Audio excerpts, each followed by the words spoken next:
In part 2 of this blog post writing series, I'm going to share my top Google Doc tricks. These tricks are going to help you to feel more confident, write better, write faster, so that you can really knock it out of the park for your clients, get that month-to-month retainer work, and build a full-time freelance business.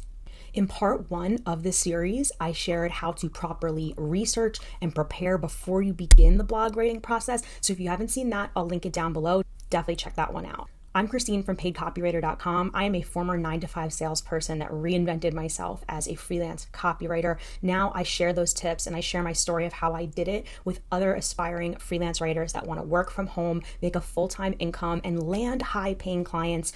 And you can go to paidcopywriter.com to get all the free resources on how to do that. So let's get right into how you can use Google Docs for free to write amazing blog posts for your clients. Step 1 is to always start with an outline. Typically, your outline will be given to you by your client when they assign you a brief. I have a brief that was assigned to me by a client up right here on the screen. It'll basically just give you the title, what you're supposed to be writing about. This is what a blog post outline looks like. I've said this in prior videos, but I don't do my own SEO keyword research. It's not something I offer clients. It would be really helpful. However, I just hate it. So typically the clients I work for have their own SEO tools and team or whatever resources they need to do SEO research. They already have that and they give it to me in my brief. I find that this is obviously much better for me, and I wish all clients could do this for their writers because it just makes our job so much easier if we don't do keyword research on our own. Now, this client creates incredible briefs, so they've even given me competitive research, which is something I would typically do on my own. Again, not every client will do this, but if they do, it'll help your writing process just go a lot more smoothly. Now, another trick I love is highlighting where you left off in your writing. Something I like to do in my blog posts and any long form content, actually any content in general, is to walk away and come back to the piece with fresh eyes. If you can just highlight where you left off, you can immediately come back to where you left off in the piece. As you scroll through this very long document that I'm working on right now for a client, you can see that I left off here. It just helps me to not waste time trying to figure out what has been done and what hasn't.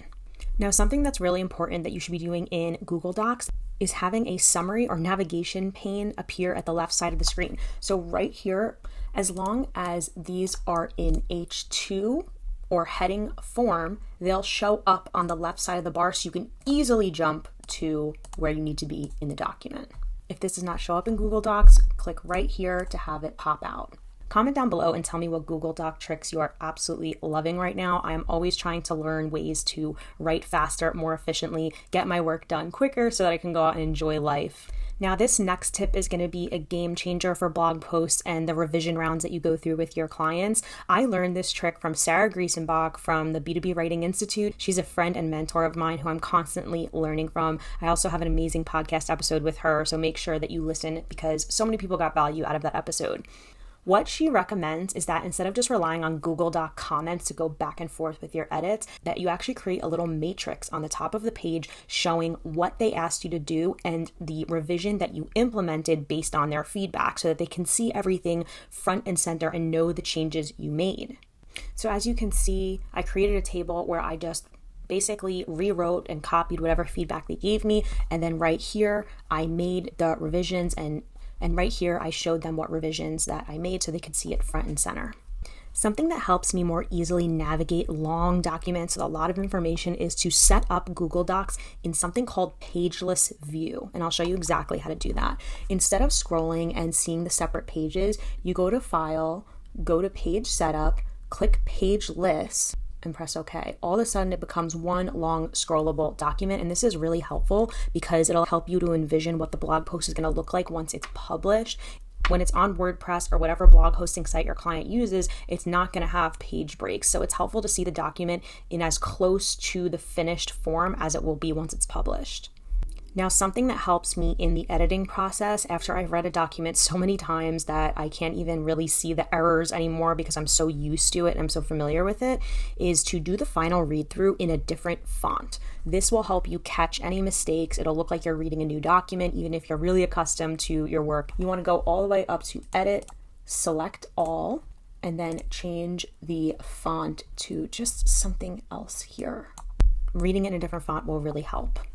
My final tip is before submitting the work to your client, Always refer back to the brief, compare the brief side by side with the work you've created, and make sure that you've actually done what the client has asked you to do. When we spend days on end working on long form content, it can get really confusing and the topics can get lost. So you want to just revert back to the brief, make that comparison and say, did I actually do what the client requested? Did I follow their outline? And if not, was there a good reason I didn't follow the outline that I need to explain to them?